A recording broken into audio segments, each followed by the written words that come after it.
Welcome to 10 Minutes About. Today we're going to talk about power and electricity. In the studio I have Søren Tybro Thorsen. He's my colleague here at Global Risk Management, and he's a long-term power trader in the forward market for European power. Søren, can you tell in a few words what does a long-term power trader do at Global Risk Management? Long-term power trading in Global Risk Management is helping our clients with hedging their electricity and their exposure risk out in time in the forward market. And that's actually what we do. We meet them where they have a hedge demand. So that is a bit different from what we do in the very short end where people trade the day ahead. Yeah, the day ahead or intraday electricity is a quite different game actually. There they have focus on looking at solar power, if there are going to be clouds, if windmill park will be hit by wind or not, or if there is a shortfall of production sites, nuclear or other production sites. Yes. So today we're going to talk about the long end, and that's also where our clients are, as you said, are active, because that's where if you have a hedging need as a commercial client who is exposed to electricity or power.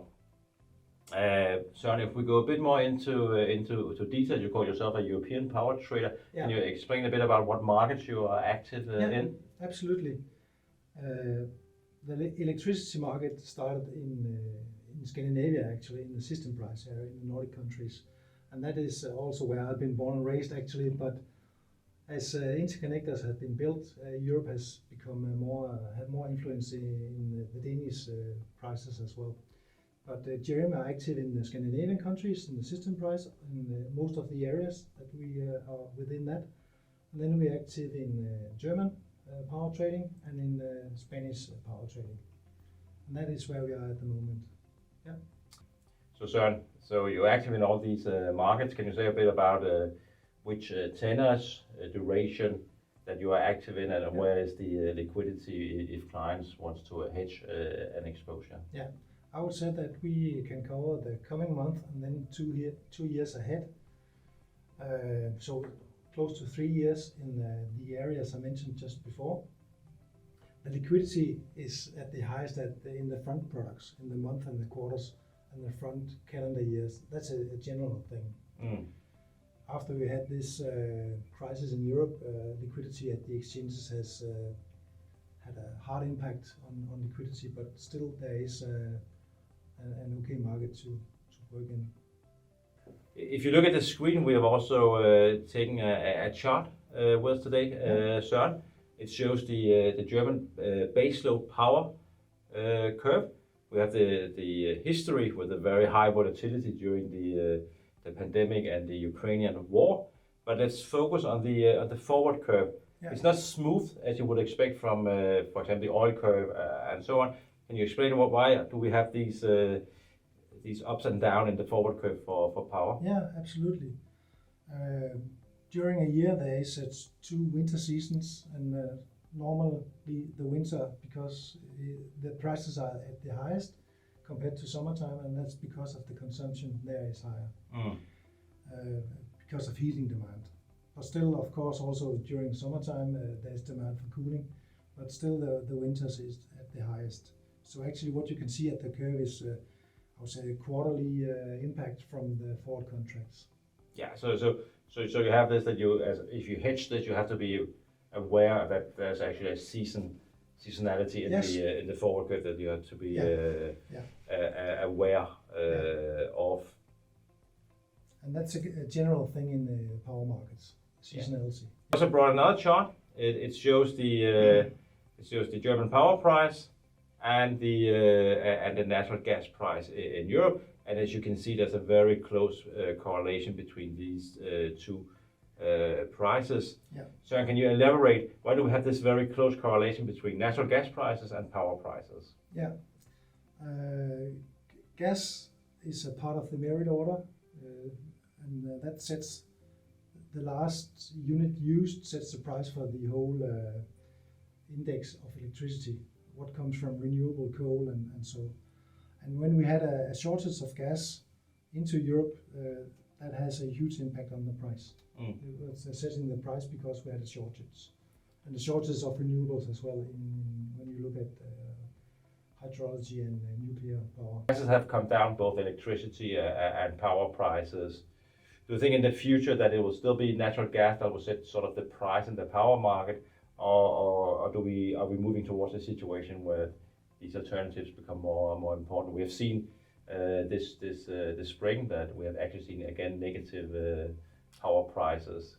I guess that is not natural gas prices setting No, that. absolutely not. That's solar power that sets the negative prices at the moment. But I still think that natural gas will have a huge impact in this transition that we are going into, not only in Denmark but in Europe as a whole.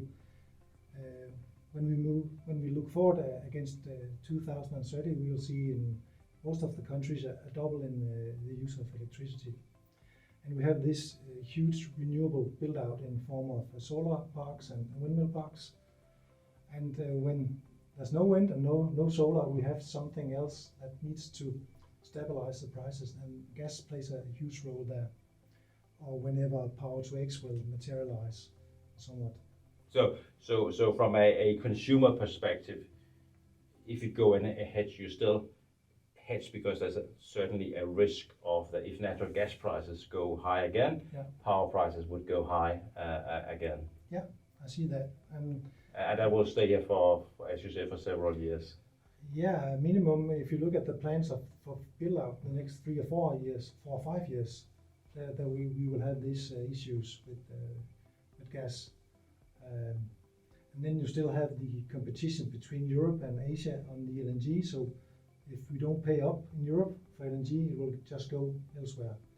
So when gas is not on pipelines, that's the issue. So even though electricity prices are quite low at the moment, the sun is shining and so on, solar power, you shouldn't be sort of saying, okay, everything is solved. You could still have an issue, especially during the winter times where there's obviously very little solar power. Have come down. We are more or less back to the level before the pandemic. Do you think that the market has sort of fully normalized? Have we fully adapted to this new situation in the gas market and so on? Should we expect less volatility going forward? No, I think that we should expect higher volatility moving forward, actually, because we do see that this impact from renewables that just increases the volatility. And of course, the situation against Russia, we never know what happens actually in the world. So there's always be this unforeseen events that we can't calculate out from. And I think, Søren, isn't it also, it all comes down to that you cannot really store electricity. You have some hydropower, of course, but you cannot really store it as you can with, like, for example, oil or metals. Yeah. And to a certain degree, the same goes for natural gas. You only have a limited amount that you can storage. Yeah. So if you run out of storage, prices can go very low, electricity, natural gas, but it also means that prices can still go quite high.